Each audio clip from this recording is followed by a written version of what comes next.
Hello everyone, I am Ashwati, one of the faculty member working at Talent Institute of Maths and Science, Pattam, Trivandrum. So today's section is scheduled for class 10 and I will be dealing with the remaining portion from history.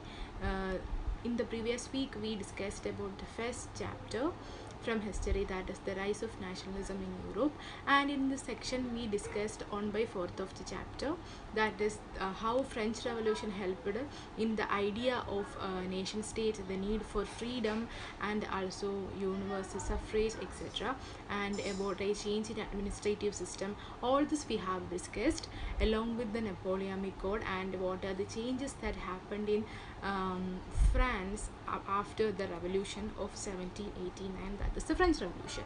And now today we will be discussing about how this happenings in French help to form the spirit of nation state, or the need for a nation state, or the spirit of nationalism in the neighboring Europe, that is in Germany, Italy, and also in other part of the world. So we are going to discuss about that. For your convenience and for better understanding, I will be using both the language Malayalam and as well as English. So we are going to discuss the next section, that is today's section we will be discussing with the making of nationalism in Europe, the aristocracy and the new middle class, what did liberal nationalism stand for, a new conservatism after 1815, the revolutionaries. So these are the three sections we will be dealing today. So I will be starting with the making of nationalism in Europe. Okay. So ഇവിടെ നിങ്ങളൊരു കാര്യം ഓർക്കണം, mid 18th സെഞ്ച്വറിയിൽ Europe എന്ന് പറയുന്നത് there were no nation state ഇല്ലായിരുന്നു. Okay, so the Germany, Italy and Switzerland were divided into kingdoms, duchies and cantons. Duchies and cantons എന്ന് പറയുമ്പോൾ, kingdom I think you know, duchies means പ്രഭു കുടുംബങ്ങൾ. സോ പ്രഭു കുടുംബങ്ങളാണ് കുറേ റീജിയൻ ഭരിച്ചിരുന്നത്. കാൻറ്റോൺസ് എന്ന് പറഞ്ഞാലും അതുപോലെയുള്ള റീജിയനാണ്, അതായത് ഒരു ഗവേണിംഗ് സിസ്റ്റമുള്ള റീജിയനെയാണ് നമ്മൾ കാൻറ്റോൺസ് എന്ന് പറയുന്നത്. ആൻഡ് അവിടെയൊക്കെ കുറേ റൂളേഴ്സ് ഉണ്ട്. അവർക്ക് തോന്നിയതുപോലെയുള്ള കുറച്ച് ടെറിഷറി എടുക്കും, അവരെന്ത് ചെയ്യും, റൂള് ചെയ്യും. സോ ഇതായിരുന്നു യൂറോപ്പിൻ്റെ അവസ്ഥ. And Eastern and Central Europe's were aristocratic monarchies ruled there. അതുമാത്രമല്ല, അവിടുത്തെ പ്രത്യേകത എന്ന് വെച്ച് കഴിഞ്ഞാൽ പീപ്പിൾ കുറേ സ്ഥലത്ത് താമസിക്കുന്നുണ്ട്, പലരും അവരെ റൂൾ ചെയ്യുന്നുണ്ടെന്നല്ലാതെ അവർക്കൊരു കോമൺ നാഷണാലിറ്റിയോ ഒരു ഐഡൻറ്റിറ്റിയോ കോമൺ കൾച്ചറോ ഇല്ല. ഫോർ എക്സാമ്പിൾ, ഹംഗറി റീജിയനിൽ ഹാഫ് ഓഫ് ദ പോപ്പുലേഷൻ സംസാരിച്ചു കൊണ്ടിരുന്ന ഭാഷ മാഗ്യാറാണ്. പക്ഷേ അതർ ഹാഫ് സംസാരിച്ചുകൊണ്ടിരുന്നത് അതേ ഭാഷയുടെ തന്നെ ഡിഫറെൻറ്റ് റീജിയണൽ വെറൈറ്റി ലാംഗ്വേജാണ്, അതായത് ഡിഫറെൻറ്റ് ഡയലക്ട്സ്. ഇപ്പോൾ മലയാളത്തിൽ തന്നെ പല ഡയലക്ട്സ് ഉണ്ടല്ലോ. നമ്മൾ ട്രിവാൻഡ്രംകാർ സംസാരിക്കുന്ന ഒരു വെറൈറ്റി ഓഫ് ഡയലക്റ്റിലാണ്, അതുപോലെ തൃശ്ശൂർക്കാർ ഒരു ഇതുപോലെയാണ്. സോ എന്നിരുന്നാലും നമ്മൾ മലയാളം എന്ന് പറയുന്ന ഒരു അച്ചടി ഭാഷയുണ്ട്, what we see in the newspaper or what we see in the channels.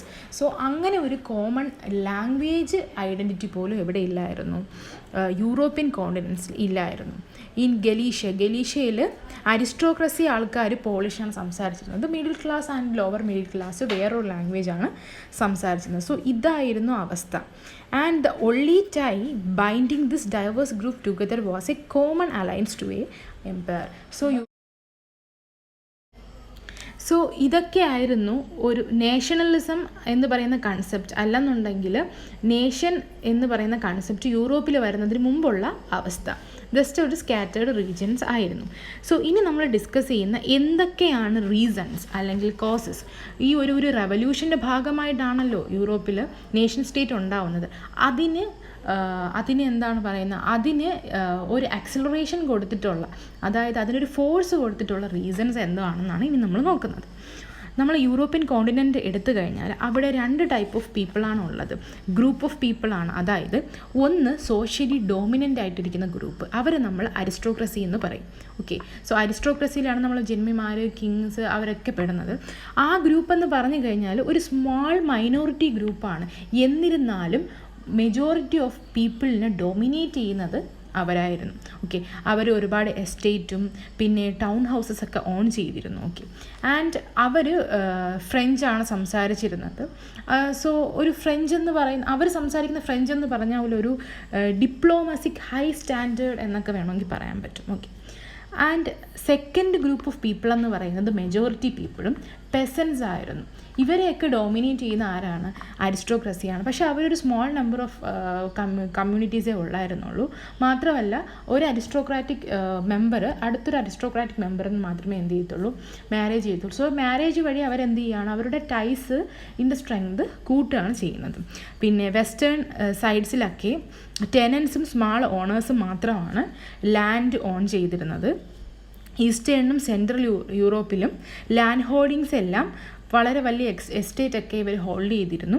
പിന്നെ അതിലൊക്കെ കൾട്ടിവേഷൻ നടത്തിയിരുന്നത് സെർഫ്സാണ്. സെർഫ്സും വില്ലേജൻസൊക്കെ വരുമ്പോഴത്തേക്കും പെസൻസ് ഗ്രൂപ്പാണ്, പക്ഷേ താഴെ തട്ടിലുള്ളവരാണ്. സോ അവർക്ക് ലാൻഡ് ഹോൾഡ് ചെയ്യാനുള്ള റൈറ്റ് ഇല്ല. എന്താണ്, അവർ വർക്ക് ചെയ്യാണ്, കൾട്ടിവേറ്റ് ചെയ്യുന്നത് മാത്രമേ ഉള്ളൂ. ലാൻഡ് ഹോൾഡിംഗ് ഒക്കെ വെൽത്തി ആയിട്ടുള്ള പവർഫുൾ ആയിട്ടുള്ള അരിസ്റ്റോക്രസിന് മാത്രം അവകാശപ്പെട്ടതായിരുന്നു. സോ ഇതായിരുന്നു യൂറോപ്യൻ കോണ്ടിനെൻ്റിൻ്റെ ഒരു അവസ്ഥ, aristocracy and the common people, and they hold the power. So ഈ സമയത്താണ് ഇൻഡസ്ട്രിയൽ റെവല്യൂഷൻ നമ്മളുടെ യൂറോപ്യൻ കോണ്ടിനെൻറ്റിൽ ഹിറ്റ് ചെയ്യുന്നത്. Okay, it is like after the middle of the 18th century the industrial revolution has hitted European region. എന്താ പറയുക, നമ്മളുടെ ഇംഗ്ലണ്ടിലൊക്കെ industrial റെവല്യൂഷൻ്റെ ഒരു വേവിന് ശേഷം ഒരു ചെറുതായിട്ടൊന്ന് ലേറ്റ് ആയതിനു ശേഷമാണ് നമ്മളുടെ യൂറോപ്യൻ കോണ്ടിനെൻറ്റിൽ ഇൻഡസ്ട്രിയൽ റെവല്യൂഷൻസ് ഉണ്ടാവുന്നത്. ഈ സമയത്ത് ഇൻഡസ്ട്രിയൽ റെവല്യൂഷൻ്റെ സമയത്ത് സ്വാഭാവികമായിട്ടും ട്രേഡ് എന്ത് ചെയ്യും, വളരും. ട്രേഡ് വളരുന്നതോടൊപ്പം ഒരു സെക്ഷൻ ഓഫ് ആൾക്കാർ എന്ത് ചെയ്യും, ഒരു സെക്ഷൻ ഓഫ് പീപ്പിൾസ് വില്ലേജിൽ നിന്ന് കൺട്രി സൈഡിലോട്ട് എന്ത് ചെയ്യും, ഷിഫ്റ്റ് ചെയ്യും. അവർ ടൗൺസിൽ സെറ്റിലാവാൻ തുടങ്ങി. ടൗൺസിൽ സെറ്റിലാവാൻ തുടങ്ങിയതിൻ്റെ ഭാഗമായിട്ട് പോപ്പുലേഷൻസ് ടൗൺസിൽ കൂടി. മാത്രമല്ല ഒരു new section of people emerge ചെയ്യാൻ തുടങ്ങി. അവരെ നമ്മൾ മിഡിൽ ക്ലാസ് പീപ്പിൾ എന്നാണ് വിളിക്കുന്നത്. അതായത് പെസൻസ് അല്ല, ലോവർ പ്യുവർ പേഴ്സണും അല്ല, പക്ഷേ they are in the middle between the aristocracy and the pure person. അതിൽ നമ്മൾ മിഡിൽ ക്ലാസ് എന്ന് പറയുമ്പോഴത്തേക്ക് അതിനകത്ത് ഒരുപാട് ടൈപ്പ് ഓഫ് പീപ്പിൾ ഉണ്ട്, like business man, professionalist, industrialist, പിന്നെ എഡ്യൂക്കേറ്റഡ് ആയിട്ടുള്ള പ്രൊഫഷണൽസ് ആയിട്ടുള്ള professors, school teachers, then doctors, അതുപോലെയുള്ള പ്രൊഫഷണൽസ് ആയിട്ടുള്ള കമ്മ്യൂണിറ്റി ഉണ്ടാണ്. ഇവരാണ്, അതായത് ഈ വർക്കിംഗ് ക്ലാസ് പീപ്പിളായിട്ടുള്ള മിഡിൽ ക്ലാസ് ആണ് നേഷണലിസം അല്ലെങ്കിൽ നേഷണൽ യൂണിറ്റി എന്ന് പറയുന്ന ഐഡിയ മുന്നോട്ട് വയ്ക്കുന്നത്. കാരണം അവർ നോക്കുമ്പോഴത്തേക്കും യൂറോപ്യൻ കോണ്ടിനെൻറ്റിൽ പവേഴ്സും പ്രിവിലേജസും ആർക്കേ ഉള്ളൂ, അരിസ്റ്റോക്രസിക്ക് മാത്രമേ ഉള്ളൂ. The working people have no right to vote, to have freedom. So ഇവരാണ് എന്ത് ചെയ്യുന്നത്, അതിൽ എഡ്യൂക്കേറ്റഡ് ആയിട്ടുള്ള കുറേ പേര് കുറേ ഐഡിയാസ് മുന്നോട്ട് വെച്ചു. സോ അവരാണ് ആദ്യമായിട്ട് നേഷണലിസം എന്ന് പറയുന്ന കൺസെപ്റ്റ് അല്ലെങ്കിൽ നേഷണൽ യൂണിറ്റി എന്ന കൺസെപ്റ്റ് മുന്നോട്ട് വയ്ക്കുന്നത്. സോ ഇവിടെ എന്താണ്, നമ്മളുടെ അരിസ്റ്റോക്രാറ്റ്സിനെ മാറ്റിയിട്ട്, അവരുടെ പ്രിവിലേജസ് മാറ്റിയിട്ട് എല്ലാവർക്കും ഒരു യൂണിറ്റി വേണമെന്ന് നമ്മളുടെ മിഡിൽ ക്ലാസ്, ലിബറൽ ആയിട്ടുള്ള മിഡിൽ ക്ലാസ് മുന്നോട്ട് വച്ചിട്ടുള്ള ഐഡിയ എന്ത് ചെയ്യാൻ തുടങ്ങി, പോപ്പുലർ ആവാൻ തുടങ്ങി. അതിൻ്റെ ഭാഗമായിട്ടാണ് ലിബറലിസം എന്ന് പറയുന്ന കൺസെപ്റ്റ് യൂറോപ്യൻ നേഷനിൽ എമർജ് ചെയ്തത്. ലിബറലിസം എന്ന് പറഞ്ഞു കഴിഞ്ഞാൽ ഒരു ഐഡിയ ആണ്. അതിനെ ആ വേർഡ് വന്നിരിക്കുന്നത് ലാറ്റിൻ വേർഡായിട്ടുള്ള ലിബർ എന്നാണ്, meaning freedom. So idea of national unity, freedom, ഇതൊക്കെ ആയിട്ട് നമുക്ക് എന്ത് ചെയ്യാൻ പറ്റും, ലിബറലിസത്തിനെ നമുക്ക് ഐഡൻറ്റിഫൈ ചെയ്യാൻ പറ്റും. ഫോർ എക്സാമ്പിൾ, നിങ്ങൾ പറയത്തില്ല, എക്സാം ടഫാണെങ്കിൽ യൂണിവേഴ്സിറ്റീസിലെടുത്ത് സ്റ്റുഡൻറ്റ് യൂണിയൻ ഡിമാൻഡ് ചെയ്യാറുണ്ട്, എന്താണ്, എക്സാം ലിബറലായിട്ട് കാൽക്കുലേറ്റ് ചെയ്യണം. അതായത് ബുജീസിന് മാത്രം, നിങ്ങളുടെ ഭാഷ പറഞ്ഞാൽ ബുജീസിന് മാത്രമല്ലെന്നുണ്ടെങ്കിൽ എബോ ആവറേജ് സ്റ്റുഡൻസ് മാത്രമല്ലാതെ ബിലോ ആയിട്ടുള്ള കുട്ടികളും കൂടെ പാസ്സാവാൻ വേണ്ടിയിട്ട് എന്താണ്, അതുപോലൊരു മോഡറേഷൻ ഓഫ് മാർക്ക് സിസ്റ്റം വരണം. സോ അതായത് എല്ലാവർക്കും ഒരുപോലെ എക്സാം പാസ്സാവണം. സോ അതാണ് ഒരു ലിബറലിസം കൺസെപ്റ്റ് എന്ന് പറഞ്ഞാൽ. സോ അതുപോലെ തന്നെയാണ് ഇവിടെ എഡ്യൂക്കേറ്റഡ് ആയിട്ടുള്ള മിഡിൽ ക്ലാസ് പീപ്പിൾ മുന്നോട്ട് കൊണ്ടുവന്ന ആശയം ഇത് തന്നെയാണ്. എന്താണ്, ലിബറലിസം വേണം എല്ലാ കാര്യത്തിനും, ഇക്വാലിറ്റി വേണം. So they stood for freedom for the individual and equality before the law. This was the primary focus of liberals. Okay, and politically വേറൊരു കാര്യം കൊണ്ടുണ്ട് അവർ ഡിമാൻഡ് ചെയ്തത് കോൺസ്റ്റിറ്റ്യൂഷനും പിന്നെ ഒരു ന്യൂ കൺസെപ്റ്റ് ഓഫ് ഗവൺമെൻറ്റാണ്. മൊണാർക്കി മാറിയിട്ട് പുതിയൊരു കൺസെപ്റ്റ് ഓഫ് ഗവൺമെൻറ് വേണമെന്ന് അവരെന്ത് ചെയ്യാൻ തുടങ്ങി, ഡിമാൻഡ് ചെയ്യാൻ തുടങ്ങി. പിന്നെ വേറൊരു കാര്യം ഓർക്കുക, ഫ്രഞ്ച് റവല്യൂഷൻ്റെ ഭാഗമായിട്ട് ഒരുപാട് ലിബറലായിട്ടുള്ള കാര്യങ്ങളൊക്കെ വന്നു എങ്കിലും അരിസ്ട്രോക്രസി പീപ്പിളിന് സ്റ്റിൽ കുറച്ച് പ്രിവിലേജസ് ഉണ്ടായിരുന്നു. അത് എന്തെന്ന് പറഞ്ഞു കഴിഞ്ഞാൽ ഈ വോട്ടിംഗ് റൈറ്റ് പ്രോപ്പർട്ടി കൈവശം ഉള്ള ആൾക്കാർക്ക് മാത്രമേ ഉള്ളായിരുന്നു 19th സെഞ്ച്വറിയിൽ. ഓക്കെ, സോ ഈ ഒരു പ്രൈവറ്റ് പ്രോപ്പർട്ടി റൈറ്റ് മാറ്റിയിട്ട് എല്ലാവർക്കും ഈക്വാലിറ്റി ഓഫ് യൂണിവേഴ്സൽ സഫ്രേജ് വേണമെന്ന് അവർ ഡിമാൻഡ് ചെയ്യാൻ തുടങ്ങി. ഒരു കാര്യം കൂടെ ഓർക്കുക, പ്രോപ്പർട്ടി ഇല്ലാത്ത മെന്നിനും വിമണിനും പൊളിറ്റിക്കൽ റൈറ്റ് 20th സെഞ്ച്വറി വരെ കിട്ടിയിട്ടില്ല. ഓക്കെ, മെന്നിന് പിന്നെയും ലഭിച്ചു, വിമണിന് 20th സെഞ്ച്വറിന് ശേഷമാണ് വോട്ടവകാശം ഉണ്ടായത്. അതുകൊണ്ടാണ് ഇവിടെ ഫെമിനിസം എന്ന് പറയുമ്പോഴത്തേക്കും ഭയങ്കര എന്താ പറയുക, ഒരു മീനിങ് ഡെറഗേറ്ററി ആയിപ്പോയി, ഇപ്പോൾ വൾഗറായിപ്പോയി. എന്നിരുന്നാലും പറയുകയാണ്, നിങ്ങൾക്ക് ഇനി വരുന്ന ഒരു സെക്ഷനിൽ അത് ഡിസ്കസ് ചെയ്യുന്നുണ്ട് വിമണിൻ്റെ റൈറ്റിനെ കുറിച്ച്. അതുകൊണ്ടാണ് ഞാൻ മുൻകൂട്ടി പറയുന്നത്. സോ മെയിൽ സ്റ്റുഡൻസ് ആ ഒരു പ്രിവിലേജ് മാറ്റി വെച്ചിട്ട് കേൾക്കണം. എന്താ പറയുക, വിമണിന് റൈറ്റ് ഇല്ലായിരുന്നു. ഓക്കെ, അവരെ എന്ത് ചെയ്യുക, നെപ്പോളിയൻ വന്ന സമയത്ത് കുറച്ച് അഡ്മിനിസ്ട്രേറ്റീവ് മാറ്റങ്ങളുണ്ടായി. ആ സമയത്ത് മെന്നിന് വോട്ടവകാശം കൊടുത്തു. ആർക്ക്? പ്രോപ്പർട്ടി കയ്യിലുള്ള മെന്നിന്. ഓക്കെ, അത്യാവശ്യം ചുറ്റുപാടൊക്കെ ഉള്ള മെന്നിന് വോട്ടവകാശമുണ്ട്. പക്ഷേ പ്രോപ്പർട്ടി ഇല്ലാത്ത മെന്നിനും വിമണിനും അവകാശങ്ങളില്ല. വിമണിന് കുറച്ച് റൈറ്റ് ഫ്രഞ്ച് റവല്യൂഷൻ കഴിഞ്ഞപ്പോൾ കിട്ടിയായിരുന്നു. അതുപോലും നെപ്പോളിയൻ എന്ത് ചെയ്തു, മാറ്റിവെച്ചു. Now women become dependent entity to husband and or father അല്ലെങ്കിൽ ഹസ്ബൻഡ്, അവരുമായിട്ട് ഡിപ്പെൻഡൻറ്റ് എൻറ്റിറ്റിയാണ്. അവരുമായിട്ട് മാത്രമുള്ള റൈറ്റ്സേ വിമണിനുള്ളൂ എന്നൊരു കൺസെപ്റ്റ് നെപ്പോളിയൻ വച്ചു. അതൊരു ചെറിയ റെഫറൻസ് നിങ്ങളുടെ ബുക്കിൽ കിടപ്പുണ്ട്. Okay, so this is A concept. So നമ്മൾ ലിബറൽസ് മുന്നോട്ട് കൊണ്ടുവച്ച എന്തൊക്കെയാണ്? ഒന്ന് കോൺസ്റ്റിറ്റ്യൂഷൻ, രണ്ട് ഒരു ഗവൺമെൻറ്, പിന്നെ ഈക്വാലിറ്റി ബിഫോർ ലോ, ഫ്രീഡം, അങ്ങനെയുള്ള മാത്രമല്ല സഫ്രേജിൻ്റെ കാര്യം. യൂണിവേഴ്സൽ സഫ്രേജ് അല്ല, സഫ്രേജിൻ്റെ കാര്യം പറഞ്ഞു. യൂണിവേഴ്സൽ സഫ്രേജിലോട്ട് പിന്നെ നമ്മൾ എത്തത്തുള്ളൂ. മാത്രമല്ല ഈക്വൽ പൊളിറ്റിക്കൽ റൈറ്റ്സ്, ഇതെല്ലാം ലിബറൽസ് ഡിമാൻഡ് ചെയ്തു. ലിബറൽസ് ലെഡ് ചെയ്തത് നമ്മളുടെ മിഡിൽ ക്ലാസ് പേഴ്സണാണ്, മിഡിൽ ക്ലാസ് പീപ്പിളാണ്. സോ ഇത് നമ്മളുടെ പൊളിറ്റിക്കൽ സ്പിയർ ഞാൻ പറഞ്ഞു, ഓവറോൾ സ്പിയർ ഞാൻ പറഞ്ഞു. ഇനി എക്കണോമിക് സ്പിയറിൽ ലിബറൽസ് കുറച്ച് കാര്യങ്ങൾ മുന്നോട്ട് കൊണ്ടുവച്ചു. അത് ഒന്ന്, the abolition of state imposed restrictions on the movement of goods and capital, and the second is the freedom of market. ഈ രണ്ട് കാര്യങ്ങളാണ് അവർ മുന്നോട്ട് വെച്ചത്. അതിന് കാരണമെന്ന് പറഞ്ഞു കഴിഞ്ഞാൽ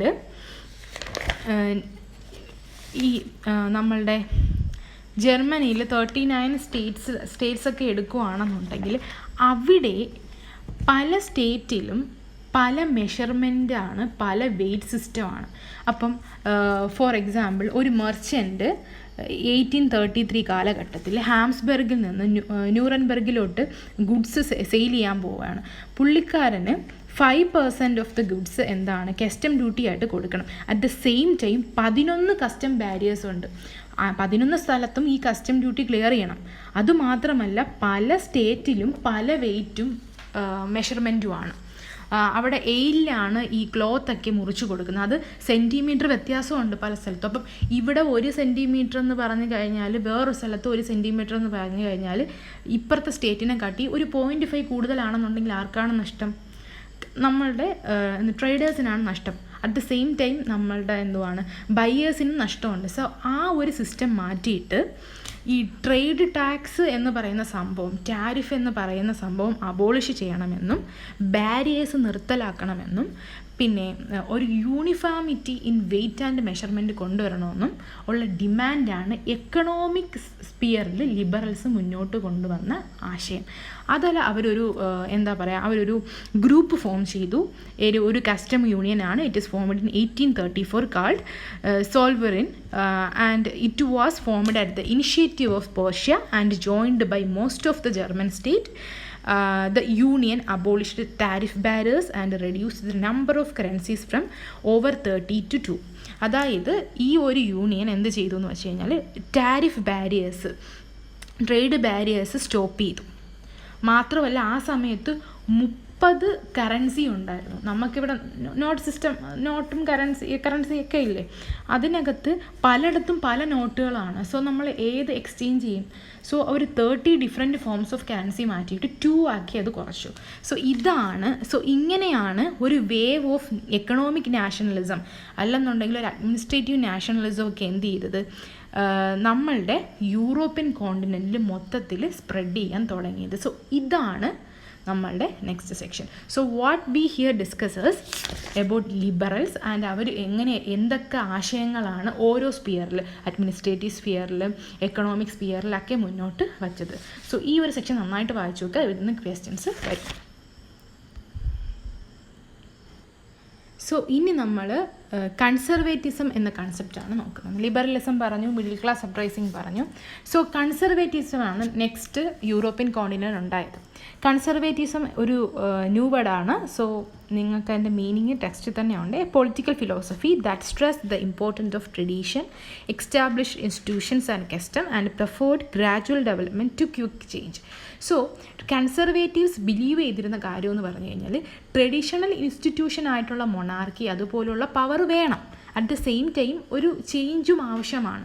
അതുകൊണ്ട് ചേഞ്ച് പതുക്കെ മതി. പക്ഷെ ഒരു എന്താ പറയുക, ഒരു ക്വിക്ക് ചേഞ്ച് വേണം, പക്ഷേ ഗ്രാജുവൽ ഡെവലപ്മെൻറ്റ് മതി. സോ അവർക്ക് ആ വേർഡിൽ തന്നെ ഉണ്ട് കൺസർവ്. അവർക്ക് കുറേ കാര്യങ്ങൾ കൺസർവ് ചെയ്യണം, എന്നിരുന്നാലും കുറച്ച് മാറ്റങ്ങളും കൊണ്ടുവരണം. അതായിരുന്നു Conservatives. Okay, so Conservatives emerge ചെയ്തത് നെപ്പോളിയൻ്റെ ഡിഫീറ്റിന് ശേഷമാണ്, ആഫ്റ്റർ 1850. നെപ്പോളിയാനിക് കോഡ് നിങ്ങൾ 9th പഠിച്ചിട്ടുണ്ട്. ഞാൻ കുറച്ചൊക്കെ കഴിഞ്ഞ ക്ലാസ്സിൽ പറയുകയും ചെയ്തു. നെപ്പോളിയാനിക് കോഡിൻ്റെ ഭാഗമായിട്ട് കുറച്ച് രാജാക്കന്മാരെ പവേഴ്സ് ഓർ ഡൈനാസ്റ്റിയുടെ പവറൊക്കെ ലിമിറ്റ് ചെയ്തിട്ടുണ്ടായിരുന്നു. സോ ഈ നെപ്പോളിയനെ വാട്ടർലൂയിൽ എന്താ പറയുക ഡിഫീറ്റ് ചെയ്തതിന് ശേഷം യൂറോപ്യൻ ഗവൺമെൻറ് ഒരു കൺസർവേറ്റീവ് സ്പിരിറ്റിലോട്ട് വന്നു. Okay, so Conservatives believed that traditional institutions of state and society like the monarchy, the church, the social hierarchy, property and the family should be preserved. Traditional institutions ആണ് state, society എന്ന് പറയുന്നത്, monarchy, church. So ഇങ്ങനെ ഉള്ളതിൻ്റെ power ഒക്കെ എന്ത് ചെയ്യണം, നമ്മൾ കാത്തു സൂക്ഷിക്കണം. അതിനോടൊപ്പം കുറച്ച് ചേഞ്ചസും കൊണ്ടുവരണം. ഇതായിരുന്നു കൺസർവേറ്റീവ്സ്. സോ നെപ്പോളിയനെ നമ്മൾ എന്താ പറയുക, യൂറോപ്യൻ പവേഴ്സ് ഡിഫീറ്റ് ചെയ്തു, like Britain, Russia, Persia and Austria. അതിനുശേഷം അവരെന്ത് ചെയ്തു, വിയറ്റ്നയിൽ മീറ്റ് ചെയ്തു ഇൻ 1815. അതിനുശേഷം അവരൊരു എഗ്രിമെൻറ്റ് സൈൻ ചെയ്തു. ഓക്കെ, സെറ്റിൽമെൻറ്റ് ഫോർ യൂറോപ്യൻ സെറ്റിൽമെൻറ്റിന് വേണ്ടി ഒരു എഗ്രിമെൻറ്റ് സൈൻ ചെയ്തു. That is the treaty of Vienna. That is very important. So the representative of the European powers, Britain, Russia, Persia and Austria, met at Vienna in 1850 and they draw up a settlement for Europe. അതിലെ chancellor എന്ന് പറയുന്നത് മെറ്റർനിച്ചാണ്. He's an Austrian duke and he hosted the congress. So ആ ഒരു section host ചെയ്തത് പുള്ളിക്കാരനാണ്. Treaty of വിയറ്റ്നയിൽ കുറച്ച് കാര്യങ്ങൾ അവർ തിരിച്ചു കൊണ്ടുവന്നു. നെപ്പോളിയൻ എന്തൊക്കെയാണോ നെപ്പോളിയാനിക് കോഡ് വച്ച് യൂറോപ്പിൽ നിർത്തലാക്കിയത് അതിലുള്ള കുറച്ച് കാര്യങ്ങൾ എന്ത് ചെയ്തു, നമ്മളുടെ കൺസർവേറ്റീവ്സ് തിരിച്ചു കൊണ്ടുവന്നു. എങ്ങനെ? ട്രീറ്റി ഓഫ് വിയറ്റ്ന വഴി. എന്തൊക്കെയാണെന്ന് നമുക്ക് നോക്കാം, അതൊന്ന് പഠിച്ചോളുക. ഫസ്റ്റ് വൺ, നെപ്പോളിയൻ ബൂർബൺ ഡൈനാസ്റ്റിയുടെ പവേഴ്സ് ലിമിറ്റ് ചെയ്ത് സ്റ്റോപ്പ് ചെയ്തിരുന്നു. ഇവരുടെ പവർ എന്ത് ചെയ്തു, റീസ്റ്റോർ ചെയ്തു ഈ വിയറ്റ്ന സെറ്റിൽമെൻറ്റ് വഴി. ഫ്രഞ്ച് റവല്യൂഷൻ്റെ സമയത്താണ് ഇത് എന്ത് ചെയ്തത്, സ്റ്റോപ്പ് ചെയ്തത്. സോ ഈ ബൂർബൺ ഡൈനാസ്റ്റി എന്ത് ചെയ്തു, അവരുടെ പവർ റീസ്റ്റോർ ചെയ്തു. സെക്കൻഡ് എന്ന് പറഞ്ഞു കഴിഞ്ഞാൽ a series of states were set up in the boundary of France to prevent French expansion in future. France പിന്നെയും വളരാതിരിക്കാൻ വേണ്ടി, അതായത് അവർ പിന്നെയും ഉള്ള റീജിയൻസ് എടുക്കാതിരിക്കാൻ വേണ്ടി ഫ്രാൻസിൻ്റെ ബൗണ്ടറീസ് കുറച്ച് സ്റ്റേറ്റ്സ് ഫോം ചെയ്തു.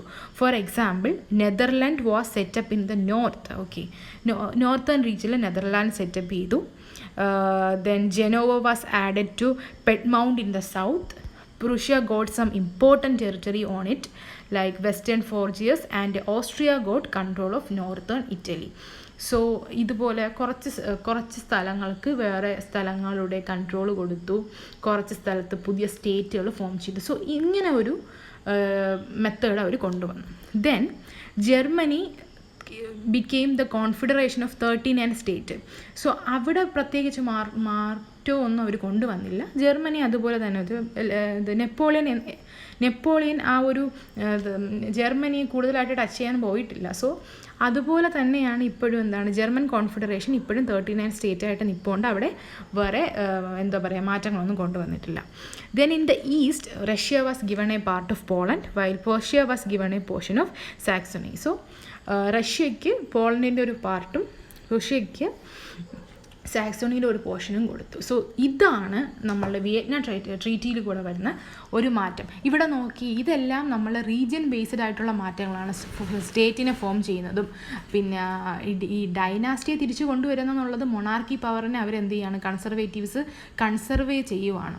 ഞാൻ തുടക്കത്തിൽ പറഞ്ഞു കൺസർവേറ്റീവ്സിന് എപ്പോഴും എന്താണ് അവർക്കത് കൺസേർവ് ചെയ്യണം, ട്രഡീഷണൽ ഇൻസ്റ്റിറ്റ്യൂഷൻസ് കൺസേർവ് ചെയ്യുക എന്നുള്ളതാണ് അവരുടെ മെയിൻ അജണ്ട. സോ കൺസർവേറ്റീവ്സ് എന്ന് പറഞ്ഞു കഴിഞ്ഞാൽ അവർക്ക് ക്രിറ്റിസിസം ഒന്നും ഇഷ്ടമല്ല. So they are like monarch rulers. Okay, so people എന്ത് ചെയ്യാൻ തുടങ്ങി, നമ്മൾ ലിബറൽസും മിഡിൽ ക്ലാസ് പീപ്പിൾസൊക്കെ ഇങ്ങനെ ഒപ്പോസ് ചെയ്യാൻ തുടങ്ങി. ഇവരെന്ത് ചെയ്യാൻ തുടങ്ങി, അവരെ സപ്രസ് ചെയ്യാൻ വേണ്ടി മീഡിയ അതുപോലെയുള്ള എല്ലാം സ്റ്റോപ്പ് ചെയ്തു. ഓക്കെ, ബാൻ ചെയ്തു. പിന്നെ സെൻസർഷിപ്പും വച്ചു. ഇപ്പോൾ ഒരു ഗവൺമെൻറ്റിന് പീപ്പിൾ പ്രൊട്ടസ്റ്റ് ചെയ്യുന്നത് ഇഷ്ടമല്ലെങ്കിൽ അവരെന്ത് ചെയ്യും, മീഡിയ, പ്രസ്, ബുക്ക്, അത് ആർട്ട് ഫോമിനെയൊക്കെ അവർ സപ്രസ് ചെയ്യും. കാരണം ആർട്ട് വഴി അല്ലെങ്കിൽ മീഡിയ വഴിയൊക്കെയാണ് നമ്മൾ എന്ത് ചെയ്യുന്നത്, പ്രൊട്ടസ്റ്റ് ചെയ്യുന്നത്. അതിനെ ഇല്ലാതാക്കിയാൽ നമ്മൾ എവിടെ പ്രൊട്ടസ്റ്റ് ചെയ്യും? ഇപ്പം അമേരിക്കയിൽ സിറ്റുവേഷൻ എടുക്കുകയാണെന്നുണ്ടെങ്കിൽ അവിടെ എന്താണ് ബ്ലാക്ക് ലൈഫ് മാറ്റേഴ്സ് എന്ന് പറഞ്ഞിട്ട് പ്രശ്നങ്ങൾ നടക്കുന്നുണ്ട്. അവിടെ ട്രംപ് പ്രൊട്ടസ്റ്റിനെതിരായിട്ട് പല ആയുധങ്ങളും എടുത്ത് പ്രവർത്തിക്കുന്നുണ്ട്. So that is an example. പിന്നെ നമ്മളുടെ ഇവിടുത്തെ കേസ് പറയുന്നില്ല, ഇവിടെയും ഇത്തരം കേസ് വരാറുണ്ട്. എന്തെങ്കിലും ഇഷ്യൂസ് വരുമ്പോഴത്തേക്കും നമ്മളെ ഗവൺമെൻറ് സൈലൻസ് ചെയ്യുന്ന സിറ്റുവേഷൻസ് വന്നിട്ടുണ്ട്. അത് ഞാൻ എടുത്ത് പറയുന്നില്ല, because it's an online class. So അങ്ങനെ സിറ്റുവേഷൻസ് ഇവിടെ വന്നിട്ടുണ്ട്. സോ ഇവിടെ കൺസർവേറ്റീവ്സും ചെയ്തത് അത്ര മാത്രമാണ്. അവരെന്ത് ചെയ്യാൻ തുടങ്ങി, പീപ്പിളിനെ അവർ ഫുള്ളായിട്ട് സ്റ്റോപ്പ് ചെയ്യാൻ തുടങ്ങി. ഇവിടെ നിങ്ങളുടെ ടെക്സ്റ്റിലൊരു പടം കൊടുത്തിട്ടുണ്ട്. അതിൻ്റെ ഒരു ഡിസ്കഷൻ സെക്ഷനിൽ ഈ കാരിക്കേച്ചറിൽ എന്താണ് അവർ പറയാൻ ശ്രമിക്കുന്നത് എന്നുള്ളത് ചോദിച്ചിട്ടുണ്ട്. സോ നിങ്ങൾ ആ പിക്ചർ ഒന്ന് നോക്കുക. അതിനുശേഷം നിങ്ങളുടെ മനസ്സിൽ തോന്നുന്ന ഐഡിയ ആക്ടിവിറ്റി ആയിട്ട് ചെയ്യുക. എനിക്ക് ഗൂഗിൾ ആൻസേഴ്സ് ഒന്നും വേണ്ട, നിങ്ങൾക്ക് തോന്നുന്നത് എഴുതിയാൽ മതി. ഇത് വായിക്കുമ്പോൾ നിങ്ങൾക്ക് കൺസർവേറ്റീവ്സിൻ്റെ കുറിച്ച് ഞാനൊരു ഐഡിയ തന്നിട്ടുണ്ട്, ഒന്നും കൂടെ നോക്കുക. അതിനുശേഷം ഈ കാരിക്കേച്ചർ വച്ചിട്ട് ഒരു എസ്സേ പോലെയോ അല്ലെങ്കിൽ ഒരു പോയിൻ്റ് പോലെയോ നിങ്ങളുടെ മനസ്സിൽ തോന്നുന്നത് എഴുതി എന്നെ കാണിക്കണം. Okay, don't forget. ദെൻ ഇപ്പം ഇങ്ങനെയുള്ള കാര്യങ്ങൾ അവിടെ കൺസർവേറ്റീവ്സിൻ്റെ ഈ ഒരു റൂള് ഒരു ഫെഡപ്പായിട്ട് അവിടെയുള്ള ആൾക്കാർക്ക് തോന്നി. സോ ലിബറൽ ആയിട്ടുള്ള നാഷണലിസ്റ്റ് എന്ത് ചെയ്യാൻ തുടങ്ങി, അവർക്ക് ഇതൊന്നും സഹിക്കാൻ മേല, അവർക്ക് പ്രസ് അവർക്ക് ഒന്നും പറയാൻ വയ്യ, കാരണം പ്രസ്സിനെ സപ്രസ് ചെയ്തിരിക്കുകയാണ്. So they criticised conservatives and they started to oppose. So അവരെന്ത് ചെയ്യാൻ തുടങ്ങി, പ്രതികരിക്കാൻ തുടങ്ങി. സോ നമ്മൾ ലിബറൽസിലെ കണ്ടു, അവരെന്തൊക്കെയാണ് മുന്നോട്ട് വെച്ചത്. അതിനുശേഷം കൺസർവേറ്റീവ്സിനെ കണ്ടു. അതുവരെ ഉണ്ടായിരുന്ന സിസ്റ്റത്തിനെ മൊത്തം തിരിച്ച് ട്രഡീഷണൽ റൂളിലോട്ട് ആര് കൊണ്ടുപോയി, കൺസർവേറ്റീവ്സ് കൊണ്ടുപോയി. Then we have the revolutionaries. So ഇനിയാണ് നമ്മളുടെ റെവല്യൂഷൻസിൻ്റെ ഒരു ബാക്ക്ഗ്രൗണ്ട് വരുന്നത്. സോ ഇതൊക്കെ ഞാൻ പറഞ്ഞു കാസസ് ആൻഡ് പ്രോസസ്സാണ്, എങ്ങനെയാണ് ആ ഒരു നാഷണൽ സ്റ്റേറ്റിലോട്ട് വരുന്നതെന്നുള്ളത്. സോ ഇനി വരുന്നത് റെവല്യൂഷണറീസ് ആണ്. ഈ കൺസർവേറ്റീവ്സിനെ ഭയന്ന്, അതായത് കൺസർവേറ്റീവ്സ് ഉള്ളത് കൊണ്ട് ഒരു തരത്തിലും ഒരു കാര്യവും എക്സ്പ്രസ് ചെയ്യാൻ പറ്റത്തില്ലല്ലോ എന്ന് പേടിച്ച് കുറേ പേര് എന്ത് ചെയ്യാൻ തുടങ്ങി, എക്സൈലിൽ പോയിട്ട് അവിടെ നിന്ന് ഒരു നേഷൻ സ്റ്റേറ്റിന് വേണ്ടി ഫൈറ്റ് ചെയ്യാൻ തുടങ്ങി. ഫോർ എക്സാമ്പിൾ, നമ്മളിവിടെ ഇന്ത്യയിൽ എടുക്കുകയാണെങ്കിൽ ഫ്രീഡം സ്ട്രഗിൾസിൻ്റെ സമയത്ത് ആസാദ്, ഭഗത് സിംഗ് പോലുള്ള ആൾക്കാർ എക്സൈലിൽ പോയിട്ട് അവർ റെവല്യൂഷണറി ആയിട്ട് പ്രൊട്ടസ്റ്റ് നടത്തിയായിരുന്നു. ഓക്കെ, ദേ പ്രാക്ടീസ് വയലൻസ് മെത്തേഡ്. ഗാന്ധിജി പറഞ്ഞ നോൺ വയലൻസ് അല്ല, വയലൻസ് മെത്തേഡാണ്. കാരണം ഗാന്ധിജിയുടെ സ്ട്രീം ഓഫ് നോൺ വയലൻസ് നിന്ന് മാറിയിട്ട് റെവല്യൂഷണറി ആയിട്ട് പ്രൊട്ടസ്റ്റ് ചെയ്തതാണ് ആസാദ്, ഭഗത് സിംഗ് പോലുള്ള ആൾക്കാർ. സോ അവരും എന്താണ്, ഫ്രീഡത്തിന് വേണ്ടി ഒരു ടൈപ്പ് ഓഫ് സ്റ്റാൻഡ് എടുത്തു. ഗാന്ധിജിയുടെ നോൺ വയലൻസ് പോലെ ഇവർ വേറൊരു മെത്തേഡ് എടുത്തു. Okay, they used troops and like bombs and everything. So അത് നമ്മൾ റൈസ് ഓഫ് നാഷണലിസം ഇൻ ഇന്ത്യയിൽ ഡിസ്കസ് ചെയ്യും. സോ അതുപോലെ തന്നെയാണ് ഇവിടെയും റെവല്യൂഷണറീസ് എന്ന് പറയുന്ന കാറ്റഗറി എമർജ് ചെയ്തു. Okay, so due to the fear of repression drawn by the conservatives, so many liberal nationalists undergone exile after 1850s, and secret societies were formed, and secret societies trained revolutionaries and spread their idea. And so secret societies ചെയ്യാൻ തുടങ്ങി. സൊസൈറ്റിയിലുള്ള liberal ആയിട്ടുള്ള നാഷണലിസത്തിന് വേണ്ടി fight ചെയ്യുന്ന ആൾക്കാർക്ക് train കൊടുക്കാൻ തുടങ്ങി. And ഈ റെവല്യൂഷണറീസൊക്കെ nation state form ചെയ്യണം, ഫ്രീഡം വേണം എന്നൊക്കെയായിരുന്നു ആശയം ഉണ്ടായിരുന്നത്. സോ ഇതിൽ നമുക്ക് എടുത്തു പറയാനുള്ള ഒരാളുണ്ട്. ഇറ്റാലിയൻ റെവല്യൂഷണറിയിൽ ഇറ്റലി യൂണിഫിക്കേഷനൊക്കെ ഇമ്പോർട്ടൻ്റ് ആയിട്ടുള്ള മസീനി. ഓക്കെ, മസീനി 1807 ജനിച്ചത്. So please check his biography, it is important because മസീനിനെ കുറിച്ച് ചോദിച്ചു കഴിഞ്ഞാൽ കുറച്ച് പേഴ്സണൽ ബയോഗ്രഫിക്കൽ ഡീറ്റെയിൽസും കൂടെ എഴുതണം. And along with his role in Italian unification. Okay, so he became a member of a secret society of the Carbonari, and he was an young man of 24, and he went to an exile in 1831 for attempting a revolution in Liguria. So conservatives അവിടെ വാഴുന്ന സമയത്ത് എന്ത് ചെയ്തു, Mazzini ഒരു revolutionary ആയിട്ടുള്ള ഗ്രൂപ്പിൽ ഇതായിരുന്നു. എന്നിട്ട് റെവല്യൂഷണറി പങ്കെടുത്തു.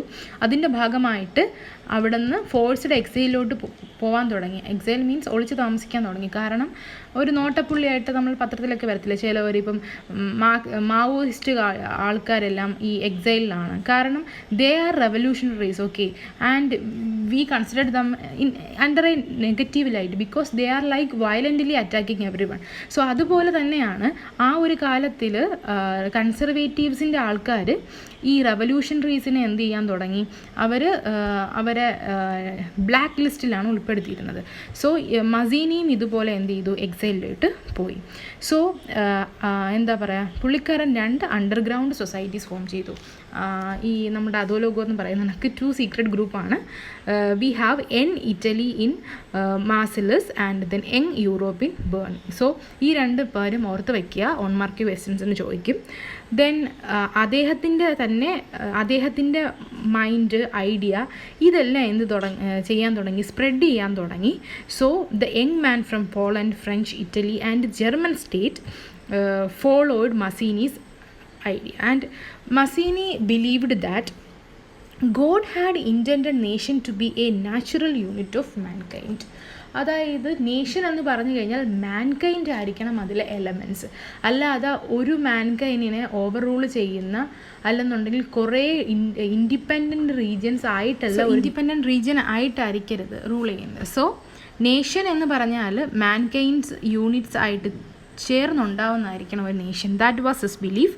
And he want to unify Italy. Okay, അതുവരെ ഇറ്റലി ഒരു സ്മാൾ കിങ്ഡം അല്ലെങ്കിൽ സ്മാൾ സ്റ്റേറ്റ്സ് ആയിരുന്നു. അദ്ദേഹം അതിനെ പാച്ച് വർക്ക് എന്നാണ് പറയുന്നത്. അതായത് നമ്മളുടെ എന്താ പറയുക, ഒരു ടയർ എടുക്കുന്നു, ഓക്കെ, അതിൽ നിറയെ പാച്ച് വർക്കാണ്. That is not a complete one because it is a combination of this patch work. So Italy എന്ന് പറഞ്ഞു കഴിഞ്ഞാൽ combination of the small kingdoms and the small state. So ഇത് മാറ്റിയിട്ട് ഒരു പുതിയ ടയർ എന്ന് പറയുന്നത് റീപ്ലേസ് ചെയ്യണമെന്നാണ് മസീനിയുടെ ആവശ്യം. ഞാൻ ഇത് പറഞ്ഞ് ജസ്റ്റ് നിങ്ങൾക്ക് മനസ്സിലാവാൻ വേണ്ടിയാണ്, ഇതിന് എക്സാമിന് എഴുതി വെക്കരുത്. Okay, so he want to unify Italy. അദ്ദേഹത്തിൻ്റെ ഈ ഐഡിയാസ് എന്ത് ചെയ്യാൻ തുടങ്ങി, നൈബറിങ് കൺട്രീസിലോട്ടും അതായത് നൈബറിങ് റീജിയനിലോട്ടും സ്പ്രെഡ് ചെയ്യാനായിട്ട് തുടങ്ങി. So this is the basis for Italian liberty. And ഇദ്ദേഹത്തിൻ്റെ മോഡൽ എന്ത് ചെയ്യാൻ തുടങ്ങി, ബാക്കിയുള്ള സൊസൈറ്റീസും സൊസൈറ്റിയിൽ ഉള്ള സീക്രട്ട്ലി വർക്ക് ചെയ്യുന്ന ആൾക്കാർ അഡോപ്റ്റ് ചെയ്യാൻ തുടങ്ങി, like Germany, France, Switzerland and Poland. So and Mazzini opposed monarchy and his vision was for a democratic republic government. So this aim or the idea of Mazzini threatened the conservatives എന്താണ്, monarchy മതി എന്നാണ്. പക്ഷേ ഇദ്ദേഹത്തിൻ്റെ idea എന്താണ്, ഒരു democratic republic വേണമെന്നാണ്. So ഈ idea ആണ് ജർമ്മനി, പോളണ്ട്, സ്വിറ്റ്സർലാൻഡ് ഇതുപോലെയുള്ള റീജിയനുകളൊക്കെ സ്പ്രെഡ് ആകുന്നത്. സോ ഇങ്ങനെയാണ് ആ ഒരു യൂണിഫിക്കേഷൻ സ്പിരിറ്റ് വന്നത്. എങ്ങനെയാണ് അരിസ്റ്റോക്രാറ്റിസിനെ ഒപ്പോസ് ചെയ്യാനായിട്ട് മിഡിൽ ക്ലാസ് വന്നു, മിഡിൽ ക്ലാസ് ലിബറലിസ്റ്റ് വന്നു, പിന്നെ കൺസർവേറ്റീവ്സ് വന്നു, അവരെ ഒപ്പോസ് ചെയ്യാനായിട്ട് റെവല്യൂഷണറീസ് വന്നു, അതിൽ മസീനി വന്നു. മസീനിയുടെ ഐഡിയാസ് എന്ത് ചെയ്യാൻ തുടങ്ങി, ബാക്കിയുള്ള ആൾക്കാർ സ്വീകരിക്കാൻ തുടങ്ങി. സോ ഇതിൽ കുറേ പേരൊന്നും അദ്ദേഹത്തിനെ അക്സെപ്റ്റ് ചെയ്തിട്ടില്ല. നിങ്ങളുടെ ബുക്കിൽ തന്നെ ഒരാളെ പറയുന്നുണ്ട്, ഞാനത് ഇതിൽ ഇൻക്ലൂഡ് ചെയ്യിക്കുന്നില്ല. Read and find who is this. അദ്ദേഹം ഒരു കമൻറ്റ് പറയുന്നുണ്ട്, the most dangerous enemy of our social order എന്നാണ് മസീനിനെ ആ പർട്ടിക്കുലർ വ്യക്തി അഭിസംബോധന ചെയ്തത്. അത് ആരാണെന്നുള്ളത് ബുക്കിൽ കിടപ്പുണ്ട്, റെഫർ ചെയ്ത് എനിക്ക് പറഞ്ഞു തരണം. Okay, so this is all about this today's class, that is the making of nationalism in Europe. Europe എന്ന് പറയുന്ന ഒരു കൺസെപ്റ്റ് നേഷൻ സ്റ്റേറ്റ് ഫോം ചെയ്യുന്നതിന് മുമ്പ് ഉണ്ടായിരുന്ന സിറ്റുവേഷൻ, കുറേ ഇൻഡിപെൻഡൻറ്റ് നേഷൻസ് ഇൻഡിപെൻഡൻ്റ് ആയിട്ടുള്ള റീജിയൻസ് ആയിരുന്നു, that are ruled by kingdoms, duchies and കാൻറ്റോൺസ്.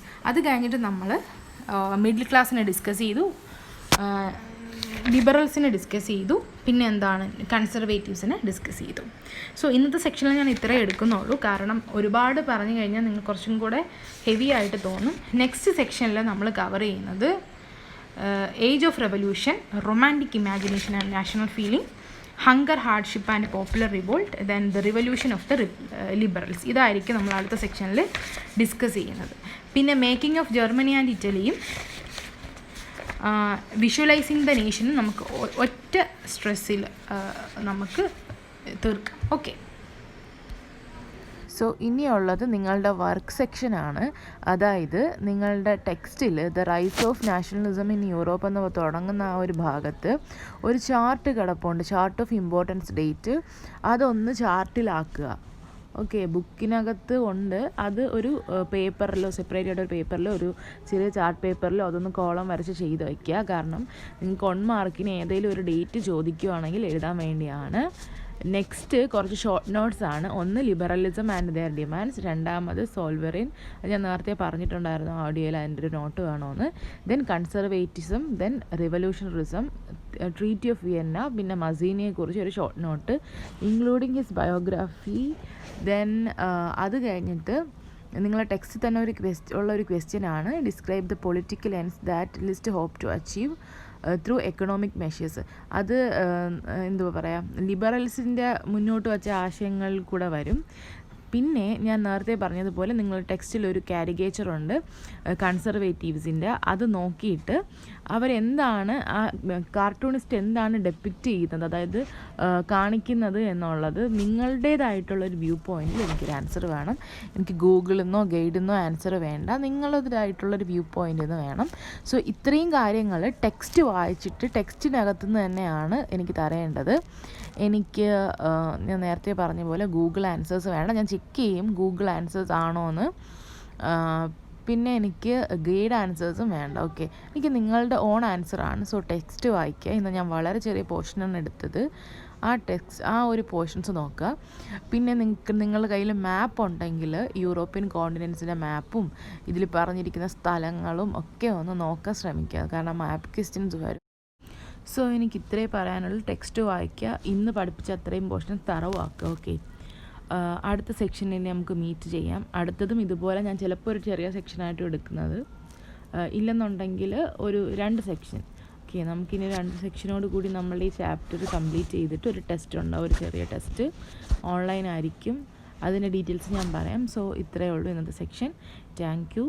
എന്തെങ്കിലും മാറ്റം വരുത്തണം, അല്ലെന്നുണ്ടെങ്കിൽ എന്തെങ്കിലുമൊക്കെ മിസ്റ്റേക്ക് ഉണ്ടെന്നുണ്ടെങ്കിൽ എന്നെ അറിയിക്കുക. ഓക്കെ, ഹോംവർക്ക് എനിക്ക് പേഴ്സണലായിട്ട് അയക്കാം. ഇന്നത്തെ സെക്ഷൻ എൻഡായി. Thank you so much.